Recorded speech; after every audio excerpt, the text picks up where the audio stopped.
Are you tired of hearing the same 5 to 10 songs on repeat? Do you enjoy entertaining stories with a good balance of humor and drama? Are you a fan of one of the greatest tabletop role-playing games of all time, Dungeons & Dragons? Well, if you answered yes to any of those questions, I have a treat for you. Please sit back and enjoy this sneak peek preview of Cocked, a real play D&D podcast, coming soon. Let's go ahead and everyone roll for initiative. You can see two figures coming into the dim light that look like they are rat-like humanoids. As you launch your breath weapon, you step forward so you're just past him to let it go. So it's 5 feet of movement to get there, and then you'd be able to step back after you let it go so that you can... I want to make a point that, again, she's being reactive. I don't think it's going to hit them. It only goes 15 feet. Okay, yeah, that's fair, because they're about 25 feet away. Yeah, so it's really, you're just going to see this burst of cold air, iciness, go that way, and then she's just, like, standing with her eyes wide open, like, oh my god, I just did that. So the way that it happens is you've got Agard standing there against the wall with a torch.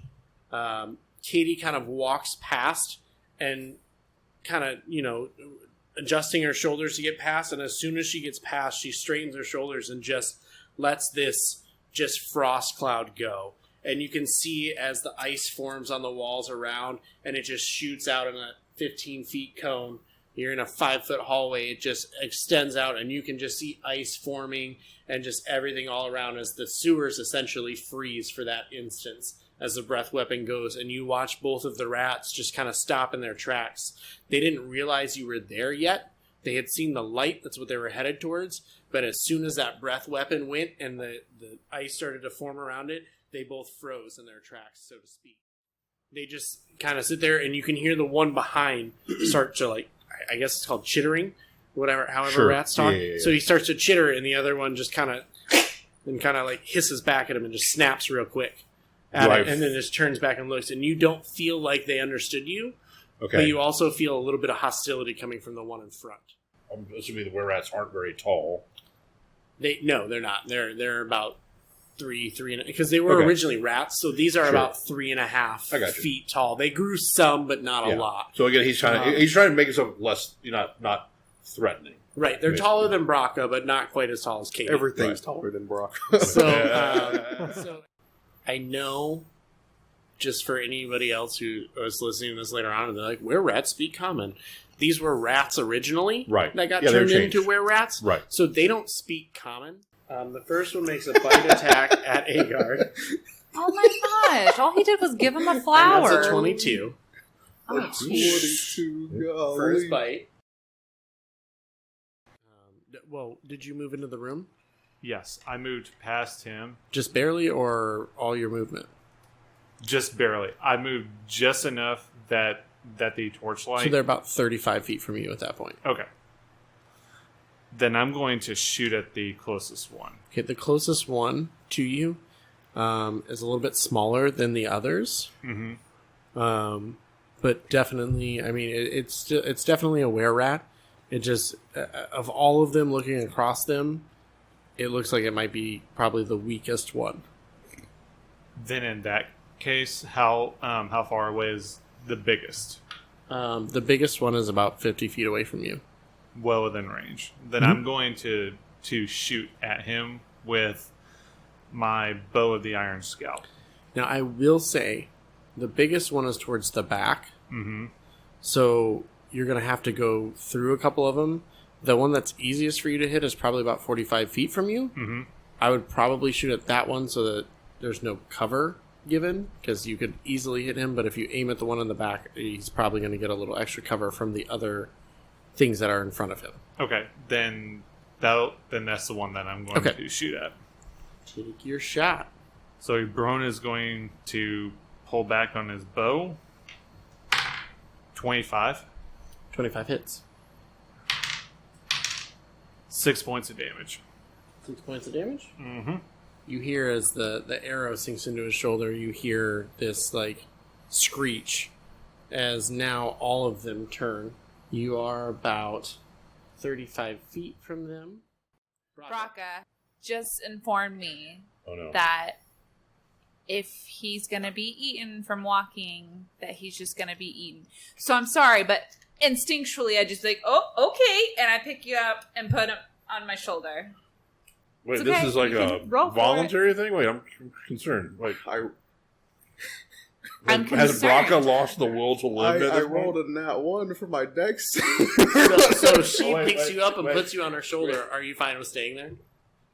I mean, I'm up there, so I might as well just stay. Yeah, you tried to like get away, but she grabbed you so quickly and like put you on her shoulder like with such just quickness. Go ahead and roll a dex. I mean, he rolled a 1. So. Oh, Did you roll a 1? Oh. Okay. he just goes off. So, I okay, just roll I'm sorry. over. I'm trying to point this out, but that means Reggie gets 2 pieces of the ghost pepper jerky because she rolled a 1 and he rolled a 1. However, you guys are gonna need to roll these Oh no! right here because you guys tied. So then, does it even count? Oh, yeah. Oh, they always Oh. count. Don't They look at me count. like that. They count. Meanwhile, I'm just walking ahead but with rollies. you ahead of me, and so Both of you roll roll another again. d20 and see what you get. no idea Oh what's my happening. gosh! 5. Do we add anything to it? Yeah. Your deck's still. Oh, and 7. 10. Okay, so you successfully do it. Yay! There's some struggle. You almost drop him. And then you catch him and you're like, whoop. And you just kind of slowly put him on your shoulder. And at that point, Braca's like, you know what? It is what it is. Like, I'm. Oh my god! It's probably more dangerous for me to jump down from her shoulder right now than to just stay here. Yeah, So.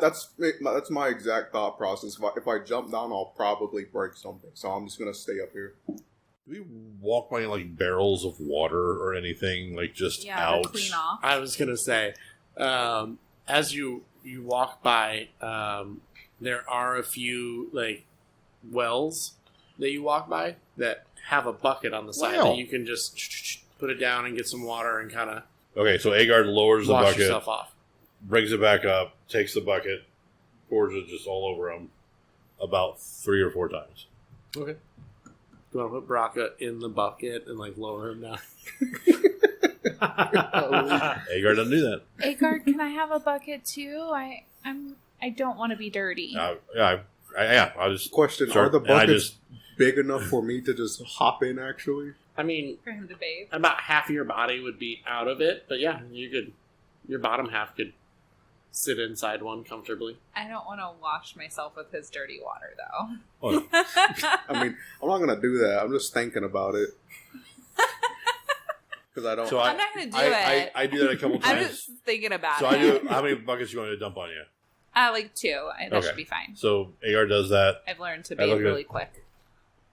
I just need to clean off my swords and my armor. I'm good. Okay. I think the rest of you needs a little bit more, but As there's a turd hanging from his mane. Well, I'll, you got a little. God, You got it's a a little. Snickers what? bar. It's It's a okay. I'll turn to Agor. Could you dump 1 on me? That would fine. probably be good enough. I'm behind him. Like, okay, is he gonna? I'm gonna You drown. can I know. Agard dumps it on you, but he's not like he doesn't. He's like throwing it on people, but he's just dumping the water. So Yeah. Yeah. Don't Make a drown him. Constitution saving throw to make sure you didn't drown. I don't think I need to. I think I just will. Go ahead and So no, Agard, so you're good. go ahead So and you dump guys- a you couple guys all, like, buckets on me. Use Okay. the bucket. the townspeople are just standing around like, that's our frickin' well, and we're just having a spa day in the middle of the town. Did she ever take her mask off? By the way, the entire time. She did when you guys got to the clearing. She had it off. Yeah, I thought when she was Is it off now? Yeah. Where is it? Oh, What is this Just thing with theoretically, Braca and where Max? is I mean, Braca can make a perception check to look for it. it? 19 plus other stuff. So you don't see it. Dang it! So it's not out in the I open. got a 22. Dang it! But I mean, you're pretty sure it's like in a bag or something somewhere because it's not out in the open. Maybe it's in her tent. I She can't went and got wait the for straw bags Braca from- to find this mask and wear it not knowing that it's basically going to be the mask at the end of his snout. I'm aware. Yeah. So we're all going to be able to see who it is, except for... It'll be like the Scarecrow mask from the Batman movies. Oh, Braca just wants to just wander around and go and try and find this mask because he's really intrigued by it. So my question is, are you rummaging through stuff or are you just looking? If I like go to her tent, do I see it immediately? Well, her tent's closed, so you would have to like push your way in. Is there something that he needs? Oh, I just want your the mask. Agard, who dropped down first. Mm-hmm. Then Katie came down second. Well, Braca slipped down second onto the shoulder. Katie came down third. Braca switched over to Katie's shoulder. And then Abron came down. You guys are now... I want to make a point. I love that. He absolutely did. Yes, that happened. Like if he's getting nothing else out of this episode, that happened. That's the only thing that matters. Campaign over. This is all Mission about. complete. Yeah, and you got to make a new character now. Katie's whole character arc is done. Just This leave. is what I needed. That's fine, guys. Thanks. Mission complete. Wow, what an awesome preview. Alex here, one of the founding members of the Fates Roll and the DM for Cocked, a Real Play D&D podcast. I just wanted to take a minute to say thank you for taking time out of your busy day to listen to our sneak peek. The audio and story you just heard are from early sessions, which will in time be released to our Patreon subscribers. I hope you enjoyed listening to our game as much as we enjoy recording it. Also, we can't wait to see you all back here September 13th for the official launch of Cocked, a Real Play D&D podcast, Campaign 1.